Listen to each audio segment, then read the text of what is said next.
చేసిన real estate లో పైసలు సంపాదించిన అంటూ నువ్వు ఏడ కొంటుర్రా, ఎప్పుడు కొంటుర్రా, దాచి పెట్టుకొని కొంటుర్రా, దాచుకొని కొంటుర్రా, భూమి మీద కొంటుర్రా, చంద్రమండలం మీద కొంటుర్రా? ఇప్పుడు నువ్వు రియల్ ఎస్టేట్ అంటే ఓపెన్ ప్లాట్ అనుకుంటారు. నీకు ఓపెన్ ప్లాట్ కొనుక్కుందామని అంటే నువ్వు ఎక్కడ పెడతా అంటావు అక్క? గచ్చిబౌలిలా. ఇక్కడనే సరిపోయిన గచ్చిబౌలి పెడితే గజమే 1,50,000 ఉంది అక్క. అంటే నీకు 200 గజాలు 3 కోట్లకు వస్తుంది. కాడబెట్టి ఏం సంపాదిస్తావు అక్క? మంచిగా 20-30 లక్షలలో ఒక 200 గజాల బిట్ వచ్చేటట్టు చూసుకుంటే ఒక 5 సంవత్సరాలు లేదా ₹1,00,00,000 అవుతుంది. అట్లా రియల్ ఎస్టేట్ లో పైసలు సంపాదించి నువ్వు కూడా ఇంకోని చెప్తావు సంపాదించి. జరుగుతుందో ఈ మార్కెట్ లో స్టాక్ మార్కెట్స్ ఎప్పుడు up and downs. Bit coin ఎక్కడికి వెళ్తుందో ఎవరికి తెలియదు. ఏంటి ఏదో ఇన్వెస్ట్మెంట్ ప్లాన్ చేస్తున్నట్టున్నావు? ప్లాన్ చేస్తున్నా కానీ దేని ఇన్వెస్ట్ చేయాలో అసలు అర్థం కావట్లేదు. అసలు ఏది బెస్ట్ ఆప్షన్?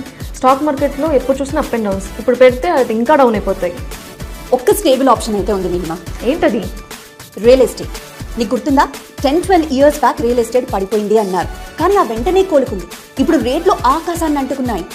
5 ఏళ్ల క్రితం ఉన్న రేట్లు ఇప్పుడున్నాయా? ఇప్పుడున్న రేట్లు 5 ఏళ్ల తర్వాత ఉంటాయా చెప్పు? నిజమే. అప్పుడు భూములు కొన్న వాళ్ళు ఇప్పుడు 4-5 రెట్లు లాభాలు పొందారు. రైట్. ఇప్పుడు అదే టైం వచ్చింది. కొందరు ఊహించలేక, కొందరు ఆలోచించలేక వెనకడుగు వేస్తూ వచ్చారు.